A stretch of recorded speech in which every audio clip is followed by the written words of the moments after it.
ఒక ఇంటర్వ్యూలో ₹1,00,000 జీతం కోసం అనౌన్స్ చేసినప్పుడు చాలామంది ఇంజనీర్స్ అప్లికేషన్స్ పెట్టారు. అంతమందిని ఇంటర్వ్యూ చేయడం కష్టం కాబట్టి ఆ నెక్స్ట్ ప్రశ్న క్వశ్చన్ నెంబర్ 10 ఇచ్చినప్పుడు మైండ్ యూ 190 మంది ఇంజనీర్లు ఫెయిల్ అయ్యారండి. చిన్న వాక్యం ఉంది చూడండి, అక్కడ ఫినిష్డ్ ఫైల్స్ అనే ఒక సెంటెన్స్ ఉంది. ఆ సెంటెన్స్లో ఎఫ్ అనే అక్షరాలు ఎన్ని ఉన్నాయో లెక్క పెట్టమన్నాడు. ఏదో ఒకటి లెక్క పెట్టి మా మొహాన కొడితే మీకు ₹1,00,000 జీతం ఎట్లా ఇస్తాం?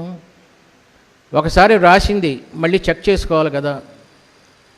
Now tell me how many Fs are there in that sentence? 9 కాదండి, ఎన్ని ఉన్నాయి? 7. ఎవరు చెప్పారు 7?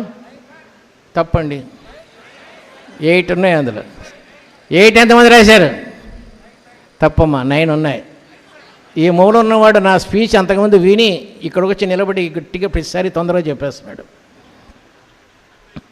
ఆ 11th ప్రశ్న వదిలేసేయండి. You have to develop lateral thinking.